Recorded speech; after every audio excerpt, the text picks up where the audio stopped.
जब राम मंदिर भी बना, सब कुछ बना, उसके बावजूद भी उन्होंने वोट नहीं दिया। तो जैसे मोदी जी ने नारा दिया था अब की बार 400 पार, पर अब की बार वो 250 में ही सिमट चुके, तो आप क्या कहना चाहेंगे? ये ओवर कॉन्फिडेंस था उनका। अगली बार हमें ये सबक है कि हमें वोट जो है जरूर डालना है। अगली बार क्या पता कांग्रेस आ जाए। थोड़ा सा ओवर कॉन्फिडेंस हो गया था। ये लोग तो ऐसा समझ रहे हैं कि जैसे हारी हुई है मोदी जी की। बराबर टक्कर रहनी भी चाहिए, कम से कम सामने वाली पार्टी को भी ये एहसास हो कि हमारे सामने कोई पार्टी है। आपने थोड़ी सी व्यवस्था करी होती कि जिसका 3 मंजिल गया उसको एक कमरे का सेट दे दिया जाता, वो भी खुश, आप भी खुश। इस नारे का नुकसान हुआ है बीजेपी को। नमस्कार, आप देख रहे हैं न्यूज़ 31 और मैं हूं आपके साथ भावना। जैसे कि आप जानते हैं 4 जून को मतगणना पूर्ण हो चुकी है और अब फाइनल नतीजे हमारे सामने आ चुके हैं। इसी सिलसिले में आज हम मार्केट पहुंचे हैं, यहाँ का माहौल देखते हैं फाइनल रिजल्ट्स के बाद। नमस्कार सर। नमस्कार। सर आपका नाम? आनंद राउत। सर कल फाइनल चुनाव के जो नतीजे सामने आए और अब तीसरी बार भी जो मोदी जो हैं सत्ता में आ चुके हैं, क्या कहना चाहेंगे? सत्ता में आए भी आए कहाँ? आ तो चुके हैं। ऐसी सत्ता का कोई फायदा नहीं, क्यों? क्योंकि ये सरकारें जो है स्टेबल नहीं होती हैं। इससे नुकसान ही होगा हिंदुस्तान का, फ़ायदा कुछ नहीं होगा। तो आप नाखुश हैं मोदी जी के उसमें आने में? नहीं, मोदी जी के इसमें आने में नाखुश नहीं है। पूर्ण बहुमत की सरकार आनी चाहिए, किसी की भी आए। तो जैसे मोदी जी ने नारा दिया था अब की बार 400 पार, पर अब की बार वो 250 में ही सिमट चुके, तो आप क्या कहना चाहेंगे? ये ओवर कॉन्फिडेंस था उनका। इससे नुकसान हुआ है मोदी जी को, क्योंकि ऐसा है उनका कार्यकर्ता स्थिर हो गया था। ये उसकी परिणति है। नमस्कार सर। नमस्कार। सर आपका नाम? मनोज अग्रवाल। सर जैसे कि कल फाइनल नतीजे सामने आ चुके हैं चुनाव के और मोदी जी ने जैसा नारा दिया था अब की बार 400 पार, पर वो 250 में ही निपट गए, तो क्या कहना चाहेंगे? हिंदू वोट कम पड़ा है, उससे फर्क है रुझानों में। इन्होंने 400 पार का जो एकदम नारा दिया है, उससे जो है हम लोगों ने यही सोचा कि हम तो निकल ही आएंगे। हम लोगों के बहुत से वोट जो है लोगों ने घर बैठे रहे, उन्होंने वोट डालने ही नहीं गए। उसका नतीजा हुआ है कुछ तो। हाँ, परसेंटेज कम रही है, नहीं तो परसेंटेज तो अच्छी आती। 2019 में 303 सीट मिली थी भाजपा को और अब की बार 250 मिली है, तो इस पे क्या कहना चाहेंगे?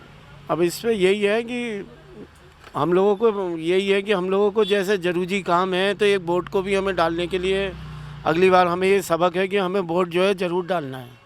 हमें ये नहीं है कि अगले दिन इलेक्शन था, शुक्र था, अगले दिन शनिवार यहाँ बाज़ार का बंद था, तो लोग जो है शुक्र को ही कई दुकानदार मैंने देखा चले गए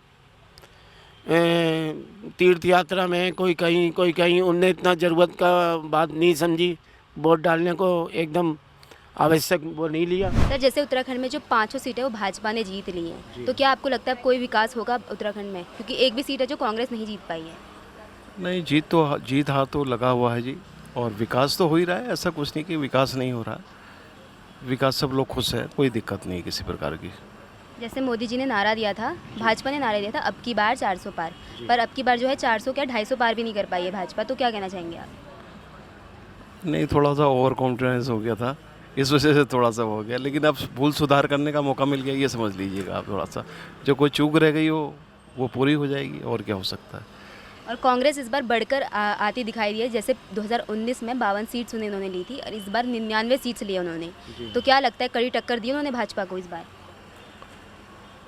नहीं, ऐसा तो हम विशेष नहीं कहेंगे, लेकिन उन्होंने मेहनत करी है तो उनको मेहनत का फल मिला है, बस यही है जी। आपका नाम? दिनेश कुमार गुप्ता। सर जैसे कि अब उत्तराखंड में 5 सीट जो है भाजपा ने ले लिए, तो आप इसमें क्या कहना चाहेंगे? बहुत बढ़िया है, अच्छा है। और मोदी जी को प्रधानमंत्री बनना चाहिए तीसरी बार, इस बार बनना चाहिए। खुशी की बात है।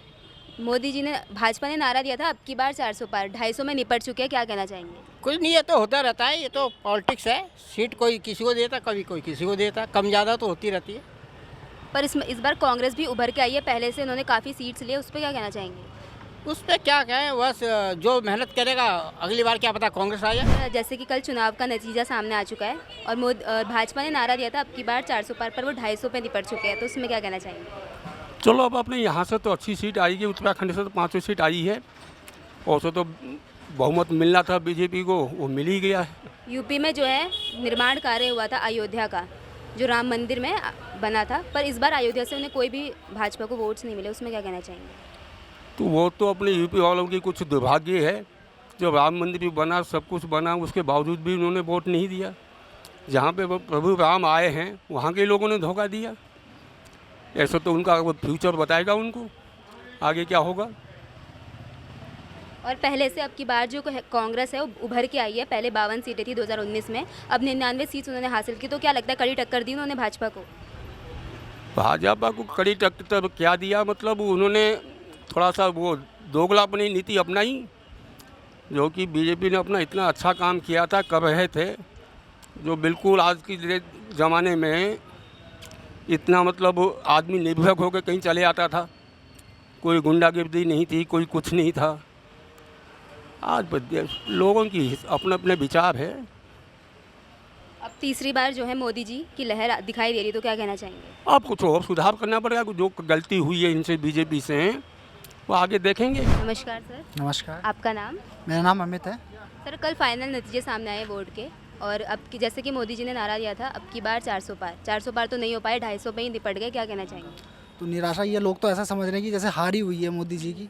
400 पार बोला था, बट मतलब जितना सोचा था उतना हो नहीं पाया। मतलब हमने तो सोचा था कि हो जाएगा 400 पार, हम तो देख ही रहे थे, अंदर देख ही रहे थे पूरा। कांग्रेस वाले खुशी मना रहे हैं, वो सोच रहे हैं कि हम जीत गए, उनका ऐसा है, ये हो रहा है। मतलब ये है कि जीतने को तो जीत गए, सरकार तो आएगी, बट वही है कि विपक्ष अब जो काम पहले होते थे, मतलब पहले तो एकदम मतलब बिना रुकावट के हो जाते थे, अब ऐसा है कि विपक्ष थोड़ा डालेगा उसमें, ये है। पर जो कांग्रेस है 2019 में 52 सीट्स आई थी और अब 99 आई है, तो कहीं ना कहीं उन्होंने कड़ी टक्कर दी है भाजपा को। हाँ, उनका इम्प्रूवमेंट हुआ है, तो उस चक्कर से मतलब उनको खुश हैं कि चलो हमारा इम्प्रूवमेंट वाला है, तो अगले इलेक्शन तक क्या पता वो थोड़ा और जनता को मतलब प्रभावित कर सके, ये हो सकता है, इसलिए वो थोड़ा वो है। अब गठबंधन है, गठबंधन ने तो गठबंधन से जीत गई, बट हम तो ये सोच रहे थे कि बीजेपी मतलब अपनी बहुमत से ही जीत जाएगी, हम ये सोच रहे थे। बट चलो जो भी है, नतीजा आ गया बीजेपी के पक्ष में, हम तो यही चाहते थे। नमस्कार मैम। नमस्कार, आपका नाम? मिथिलेश अग्रवाल। मैम जैसे कि बीजेपी ने नारा दिया था अब की बार 400 पार, पर वो 250 में ही निपट गए, क्या लगता है? अब क्या लगता है भाई, इतनी मतलब खींचती उम्मीद थी, पर नहीं हो सके, इतना नहीं हुआ, 300 भी पार नहीं कर पाए, तो इसका अफसोस तो होता ही है। पर उत्तराखंड में जो भाजपा है उन्होंने 5 सीटें ली, कांग्रेस को 1 सीट नहीं मिली है, तो क्या लगता है विकास से कार्य होंगे? होने तो चाहिए और होंगे भी आगे। मुनेश चंद मित्तल। सर जैसे कि बीजेपी ने नारा दिया था अब की बार 400 पार, पर 400 पार नहीं कर पाई, तो क्यों लगता है नहीं कर 400 पार नारा उनका मकसद बाल्टी उससे नहीं था, पर उनका सही था, उनका कुछ मकसद और था। 400 पार का नारा इससे मतलब नहीं 400 सीटें लाएंगे, ये तो सबको पता था कि 300, 350, 350 से आगे बीजेपी नहीं पढ़ पाएगी, क्योंकि और भी पार्टियां हैं, सारी सब क्षेत्रीय पार्टियां सब इलेक्शन लड़ती हैं। पर जो 2-3 इलेक्शन के बाद जो कुछ माहौल चेंज हुआ आरक्षण के चक्कर में, तो उससे बीजेपी की स्थिति थोड़ा और ज़्यादा ख़राब हो गई। दूसरी बात, जो गर्मी रही, गर्मी वजह से, धूप की वजह से वोटर वोट डालने नहीं गया, वरना बीजेपी यूपी में जो 30-35 सीटें हारी है, ये नहीं हारती। ये 350 तो कम से कम जाना ही जाना था इसको, और मोदी ऐसा नेता हिंदुस्तान में ना है और ना सामने कोई दिख रहा है। सर इस बार कांग्रेस जो है बढ़ चढ़ कर आई है, 2019 में 52 सीटें ली थी और अब 99 सीट्स ली है, तो क्या लगता है टक्कर दी उन्होंने भाजपा को? उन्हें टक्कर दी है, और बराबर टक्कर रहनी भी चाहिए। कम से कम सामने वाली पार्टी को भी ये एहसास हो कि हमारे सामने कोई पार्टी है, क्योंकि कांग्रेस तो बिल्कुल ख़त्म हो गई थी। सर जैसे कल पूरे जो रिजल्ट सामने आए हैं चुनाव को लेके, और भाजपा ने जो नारा दिया था अब की बार 400 पार, पर 250 में निपट चुकी है, क्या कहेंगे? एक खटाखट चला है इस बार, तो है ना। तो इसमें मोदी जी का ऐसा नारा था ज़रूर, लेकिन जो रणनीति थी उनकी वो सही नहीं थी।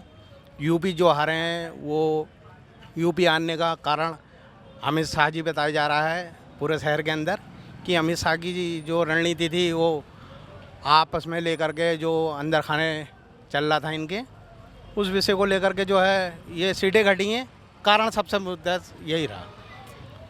लोग निराश दिख रहे हैं, जैसे अयोध्या में राम मंदिर का निर्माण किया, उसके बावजूद यूपी में उनको उतनी सीटें नहीं मिल पाई हैं, क्या लगता है? मैम यूपी से कारण ये रहा ना, अयोध्या आपने ठीक है मंदिर बनाया, बहुत बड़ा मंदिर बना, अच्छा बना है, हिंदुस्तान में आपकी वाह वाह हो रही है, विदेशों में आपकी तारीफ़ें हो रही हैं।